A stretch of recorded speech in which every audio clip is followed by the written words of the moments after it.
First, though, Ann Widdecombe is here, the former Tory minister and columnist at the Daily Express. And you have caused quite a stir this week with your proposal for supermarkets to, and I guess all shops, to look at introducing 1 hour a day where folk like you who hate wearing masks can be unmuzzled and shop without one.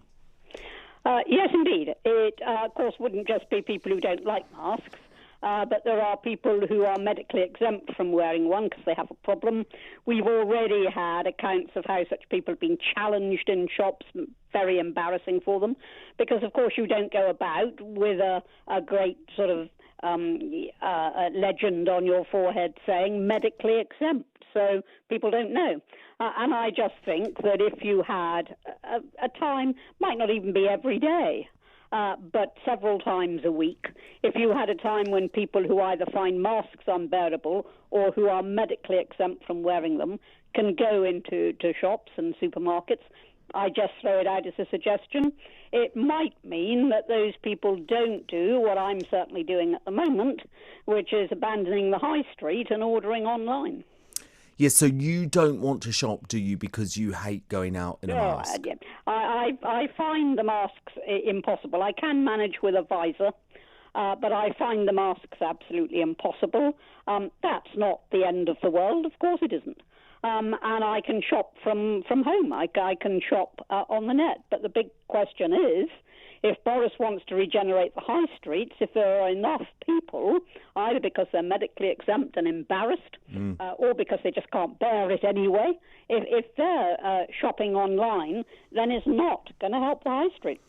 Tell me, Anne, what do you hate so much about the mask? Because obviously there are a lot of people who are so opposed to these things. What is it that you don't like? I just find them too uncomfortable to wear, even really to buy a pint of milk. I wear a visor to go and buy a pint of milk because that's fairly straightforward. I certainly wouldn't browse in one.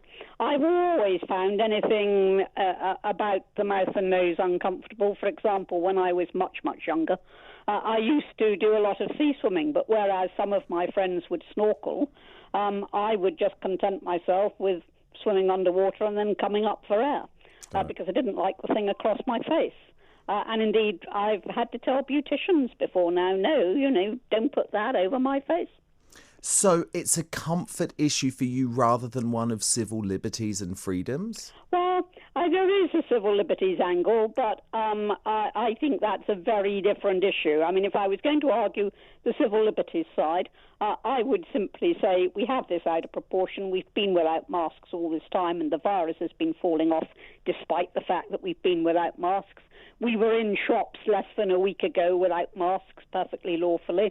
I would then argue that this was a nonsense for everybody.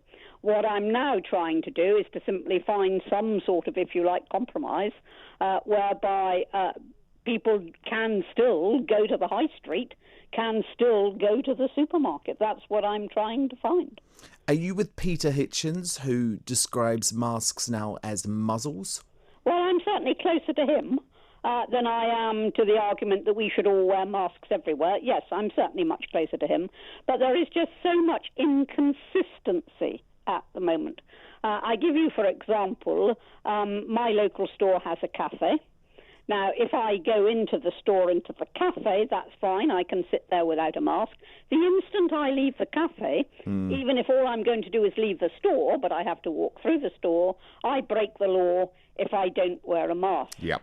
Shopkeepers don't have to wear masks, but their customers do. We can go into pubs, we can go into restaurants, we can go to so many places without masks. It's all very inconsistent. Well, it was very odd in Italy last weekend. I was in Italy, and you can not have a mask on at a table, but the moment that you stand up in a restaurant to go to the loo or to pay your bill, you have to put your mask on.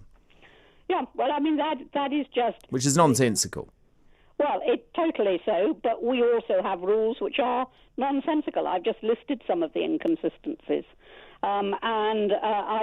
What's happening is it's the usual pressure on government, and I know it well. It's the pressure to be seen to be doing something. Yeah. And if somebody says you should be doing this, and you don't do it, and then, there's any sort of spike, well, you're responsible. So let's not be called responsible for this. Let's do something. Okay, but what about the counter-argument, though, which is that masks give folk confidence. And actually, there have been some people out who have just been too terrified to leave the house, too terrified to go on the high street, too terrified to go in supermarkets. Now that people are going to be wearing masks, they have the confidence to go out. Well, I think you've got two sorts of people. You've got some who have been cowering at home, absolutely terrified to go out, despite the fact that people have been doing it for a long time and the virus has been declining. You've got them, but you've then got the others who simply won't wear the masks, or who will only wear the masks when it's an absolute screaming necessity to do so. And so you've got two sorts. And I can quite believe that some will go back into the high street now that they see everybody's got to wear a mask. But then they will see people who aren't wearing masks because they're shopkeepers or because they're people with a medical exemption or whatever it may be. And they'll see people without masks. Well, what are they going to do? Flee home again? But Anne, you know, people get very heated about this. I mean, yes, there has even been a reaction to your suggestion with folk calling you treacherous for suggesting a mask-free hour. They would like me to die of coronavirus. That's just an occupational hazard of being a commentator. I can take that and lots more. Why do you think this culture war, Anne, has come to the issue of masks? It feels like the country is totally divided in the same way that we were over Brexit. Now it's over masks. Well, I think some people feel it's quite intolerable and it's unnecessary. But it does seem to be political, though. It seems to match down political lines in a way. Well, I'm not sure it does match down political lines. I think it's much more complex than that. But yes, certainly there's a huge division because people feel very strongly in both directions. But as I say, we've only just had to wear masks, but the virus has been decreasing for weeks and weeks. So where does that lead you?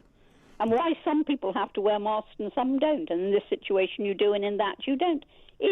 Sometimes when they're only just 2 feet apart, it's nonsense. Ann Widdecombe, former Conservative Party Minister, columnist at the Daily Express, thank you so much. And as I say, lots of feedback from you on this issue. Shahid says, what an idiot. You stay at home, Anne, and order via online. We do not want your stupid ideas as people will die. If you have not got anything sensible to say, then just keep silent. My God, and I thought these treacherous individuals would be silent during these trying times. Wow. A little bit over the top, I think, Shahid. Chris Holton says, I think Anne struggles to understand simple concepts. So for that hour, people will be breathing, coughing, sneezing, touching, etc., everything in the shop, and then everyone else comes in and touches those things. Great idea. Not to mention all the people who have to work there. Spike says, I would decline to serve Anne. Karen Rowlands on Twitter says, what about the shop workers? Why should they serve people who won't wear a mask? And Karalan says, no, shops should allow certain hours for the mouts who want to wear masks and who insist the rest of us behave as brain dead as they clearly are. So Ann Widdecombe is certainly right that the nation is divided about this one. 03444991000 if you want to weigh in.